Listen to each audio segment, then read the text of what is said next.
When I came to the meeting tonight, I wasn't quite sure what I was coming to. When I came through the door, I was left in no doubt at all. It was entitled Jesus and Muhammad, and thank you for putting Jesus first. I'm sure you'll accept that you did not put the case for Christianity as a Christian would put it. I'm sure you, and that I can understand in an audience of this kind of already persuaded towards the Muslim way of thinking. Indeed, I would say that I, as an individual, would respect the Quran.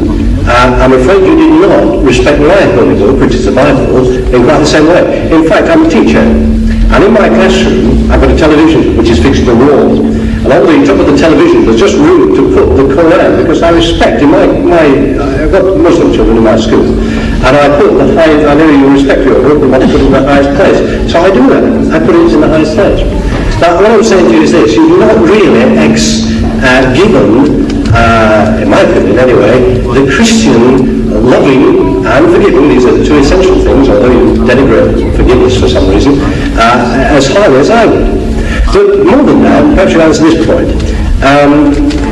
Muhammad, you talked a lot about Jesus, you talked a lot about our holy book. We're not talking much about Muhammad, or indeed the Quran too much. That's the missionary aspect of it. Could you tell me how you can believe, indeed anybody in this room can believe, in one man who couldn't read, couldn't write, indeed could get his followers by bloodshed through war? How you can believe that that man was a follower of God, let alone a prophet of God, and to accept all his teachings as you do so glibly, and yet reject Christianity and the holy book of Christianity so easily as well?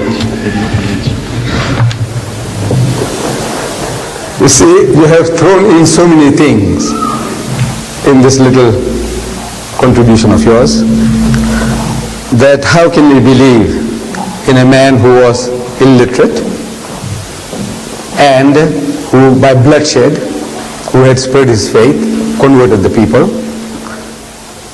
Now with regards to the man being unlearned, this is a fulfillment of the prophecy in your book, a fulfillment, the book of Isaiah, chapter 29, verse 12. It says there, and the book is given to him that is not learned.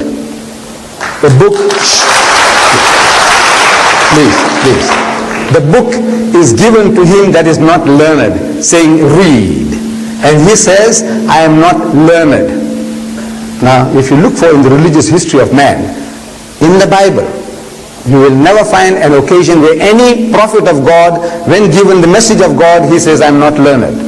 But if you read any biography of Muhammad, any written by Muslims or non-Muslims, they will tell you that the first revelation that was given to him in Ghar Hira, the Mount of Hira, when the angel of God comes to him and commands him in his mother tongue, he says, Iqra, read.